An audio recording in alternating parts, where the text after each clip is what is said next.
అందరికీ very good morning. పొద్దుగాలనే బయటకి అయితే వచ్చినాం. వర్షం అయితే పడుతుంది. చూడండి అక్కడ ఒక మనిషి వడ్డైతే ఎక్కుతాడు. మొత్తం నలుగురం అయితే వడ్డు ఎక్కుతాను. ఇటు చూడండి, ఇక్కడ కూడా ఒక కనబడతారు కదా, ఇట ఎక్కేదైతే మా ఆయన. కవరు ఏది కట్టుకోలేదు. ఒక చాత్రం ఉండే కదా, నిండా మునిగినాక సలెక్కడే అన్నట్టు కవరు తువ్వాల అట్లాంటివి అయితే ఏది కట్టుకోలేదు. ఇటైతే మా అల్లుడు, వీడు కూడా వడ్డు ఎక్కడానికి అయితే వచ్చిండు. వర్షం ఒకసారి కొడుతుంది, ఒకసారి ఆగుతుంది. ఇవి వచ్చి రాని వాన తుప్పురు అయితే రోజు వస్తూనే ఉన్నది. ఇది ఎందుకు వస్తుందో అర్థమవుతలేదు. నీళ్ళు వచ్చిన వాన కాదు, సపరేట్గా పోయిన వాన కాదు. మట్టి మాత్రం చాలా కష్టంగా వస్తుంది. పారకైతే ఊసిపోతలేదు. ఒకసారి గెట్ల చుట్టూ దొక్కి ట్రాక్టర్ తోటి అయితే మా ఆయన ఇంటలేడు. నేనైతే ఒకసారి దొక్కిద్దామని అయితే అనుకున్నా. నేను మాత్రం ట్రాక్టర్ దగ్గరికి అయితే పోయినా. ట్రాక్టర్ దొక్కిద్దామని ట్రాక్టర్తో గెట్ల చుట్టూ దొక్కిస్తే కొంచెం మల్కగా ఉంటుంది అనుకున్నా.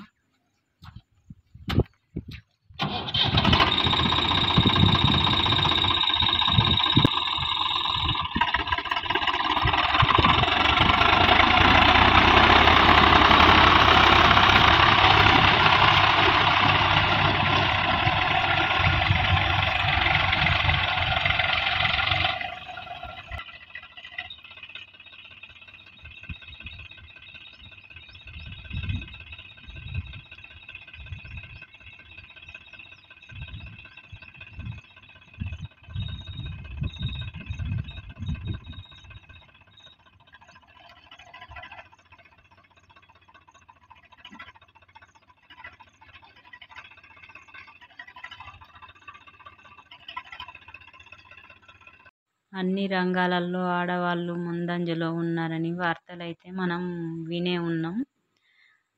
కొందరు ఏరోప్లేన్ తోలిళ్ళని, ట్రైన్ తోలిళ్ళని, లారీ నడిపిళ్ళని, బస్సు నడిపిళ్ళని, DCM నడిపిళ్ళని, ఆటో, ట్రాక్టర్ ఇవన్నీ ఆడవాళ్ళు చేస్తున్నారని నేనైతే వార్తలలో విన్నా.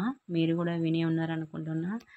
సరదాగా అప్పుడప్పుడు నేర్చుకున్న పని నేను కూడా ఒకసారి చూపెట్టాలన్న ఉద్దేశంతో చూపెడుతున్నా మీకు. అంతే, అంతకు మించి అయితే ఏం లేదు.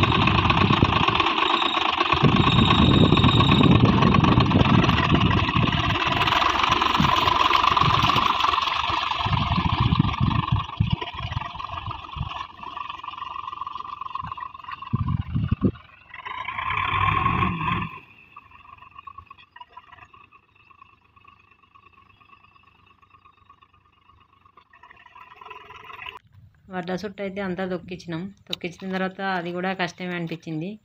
ఈ వీడియో మాత్రం వడ్లు తొక్కియక ముందుకు తీసిన వీడియోనే. తర్వాత మళ్ళొక్క వీడియో తీయరా అంటే మా అల్లుడు అయితే ఊరికే వర్షం వస్తుంది, ఇక ఏమొత్తి అన్నాడు వాడు. నేనైతే వీడియో తీయలేదు. అంతకుముందుకు తీసిన వీడియోనే ఇదొకటి మళ్ళీ యాడ్ చేసిన. రోజంతా అట్లా గడిచింది. వడ్లు చెక్కుడైతే అయిపోయింది, మాది కంప్లీట్ అయింది. మొత్తం 2 కూలీలు, 2 మేము. వడ్డు కూసుడైతే మన వల్ల కాదు, దానికైతే ఖచ్చితంగా కూలీలను పెట్టాల్సిందే. ఎందుకంటే అది కష్టంగా అనిపిస్తుంది నాకైతే. వీడియో నచ్చినట్టయితే ఒక్క లైక్ చేయండి.